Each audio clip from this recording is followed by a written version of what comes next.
Puss in Boots by Charles Perrault.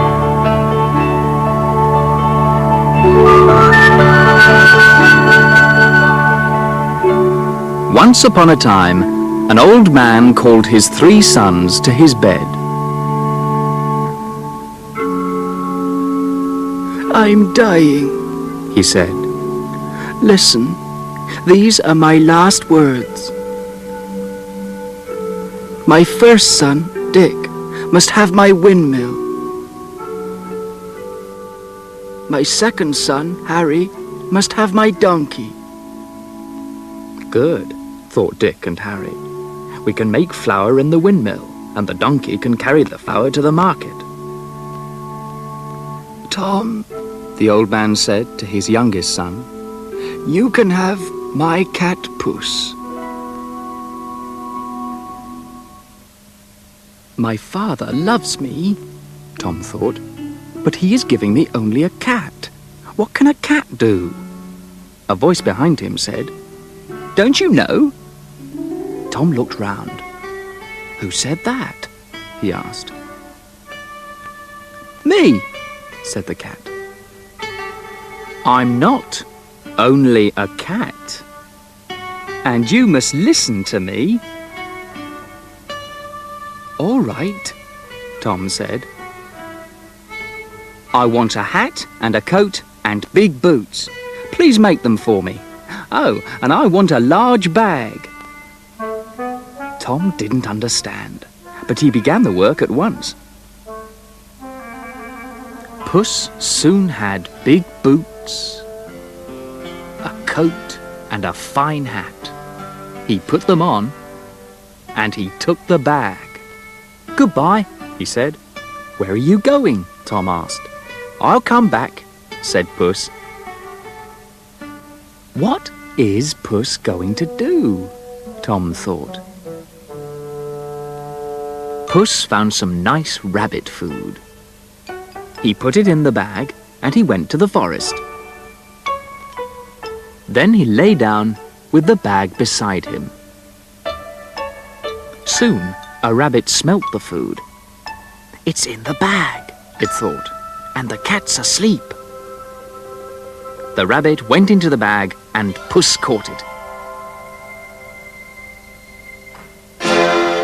Puss took the rabbit to the king's palace. The king was in his palace and his daughter was with him. She was the loveliest princess in the world. "Your Majesty," Puss said, "I bring you this from the Prince of Carabas." "The Prince of where?" said the king. "Carabas," said Puss. "It's here, on the map. The prince is very rich. This is just his first present to you." "Oh," the king said, "this is a surprise." Every day Puss caught a different animal or bird and took it to the king. He always said, "A present from the Prince of Carabas."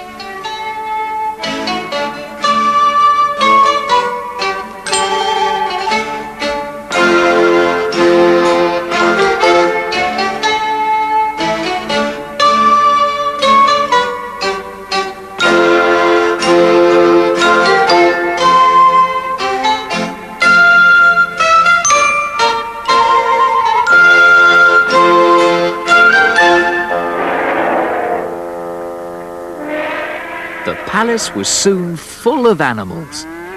The king said, "Ask the prince to visit us." Tom's clothes are very old, Puss thought. He can't visit the king and his lovely daughter in them. One day he said to Tom, "Please go and swim in the river."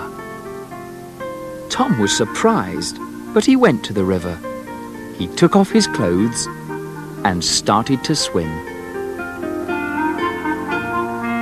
Puss quickly hid Tom's clothes under a big stone. Then he ran to the bridge. "Just in time," he thought. "The king and princess are coming." and he shouted, "Help! Help! The Prince of Carabas is swimming in the river, and thieves have taken all his fine clothes." The king sent for fine clothes, and Tom put them on behind a tree. Then he came out. "What a fine prince!" the princess cried. And to Tom she said, "Please come and sit beside me." Puss ran along the road. He saw some farmers in a field. "Whose fields are these?" he asked them. "They're ours," said the farmers, "but an ogre lives in that castle. He's very big and he can change into any animal. He takes all our food. He's very cruel to us." "All right," Puss said.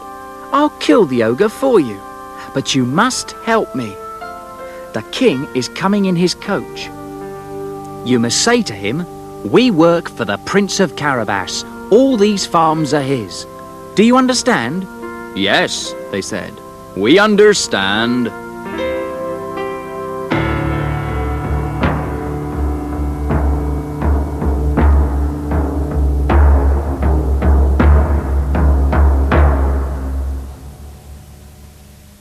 The king's coach came to the farmers. "Who are you working for?" the king asked. "We work for the Prince of Carabas," they said. "All these farms are his." The king looked at Tom. "My daughter likes him," he thought. "He's rich. Perhaps he has a fine castle." Puss walked bravely towards the castle. "How can I kill the ogre?" he thought.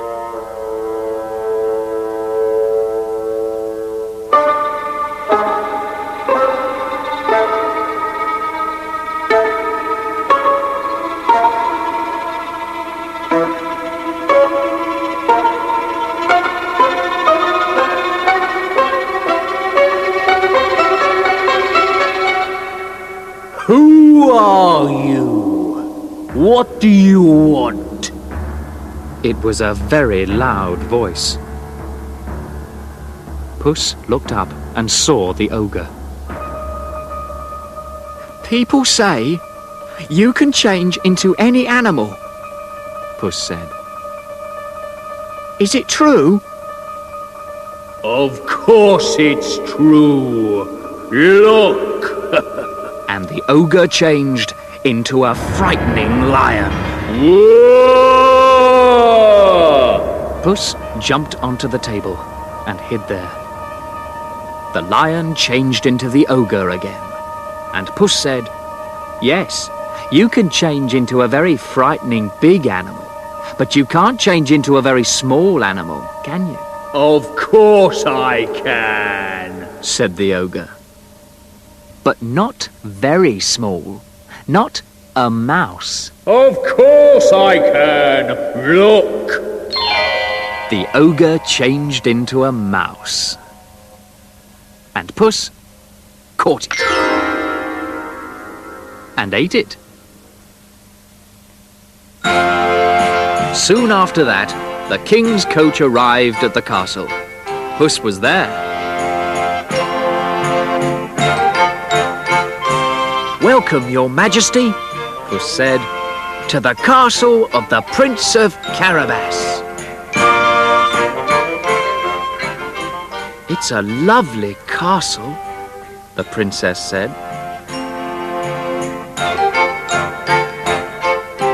So Tom married the princess. And the happiest guest at the marriage was Puss in Boots.